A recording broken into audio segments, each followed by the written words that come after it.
Well, we are 1 month into the school year in Ontario. It's a year like no other. Virtual schools, masks for class, changing teachers, or no teacher at all.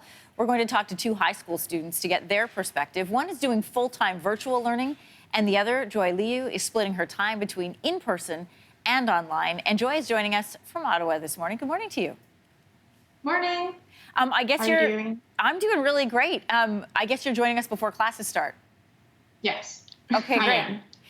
am. You attend the school in the Ottawa Carleton District School Board. High schools there, like a lot in Ontario, are operating through this adapted model. What does a typical day look like for you? So on days that I'm at home, in school, which is like half the days of the week, from like 9:15 to 9:30, we do like a staggered entry to school. So each grade walks in separately. Then we have class from like 9:30 to 1:15. So it's one class for like 3 hours and a bit, 3 to 4 hours. And then like during those 4 hours, we get like small like snack breaks or just small breaks in between, but we don't have like a set like 50-minute like break, right? And then at 1:15, we're let out of school by like last name. So again, it's the whole like staggered exit thing.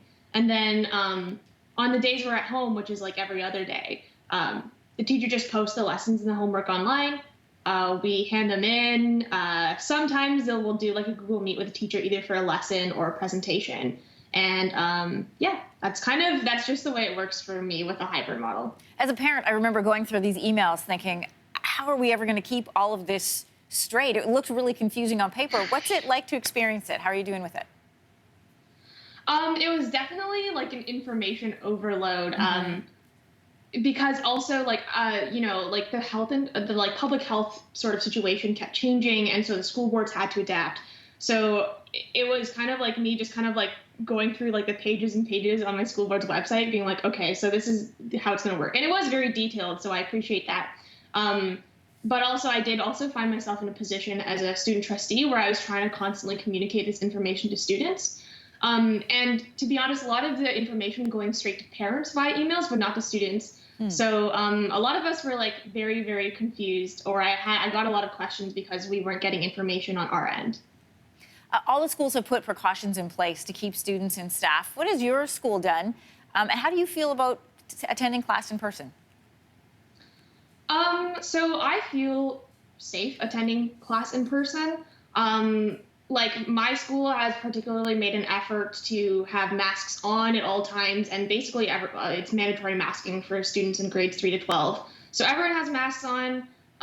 We have to follow social distancing rules. My school has like these directional areas around the school, directional arrows around the school. Mm-hmm. So it's like one way sort of hallways. And, when we're waiting outside in the morning to go inside, there's also a teacher there just like reminding us to social distance, which is important. And also like we use like this, we pump like hand sanitizer from this like pump, like when we walk in school and then out of school, and then there's hand sanitizer like in the classrooms too. So, overall, I'd say there's a lot of different approaches being made, and I feel pretty safe in school. A lot of schools have canceled their school activities, and I understand you're someone who is usually involved in clubs and school theater. How does it feel missing out on those?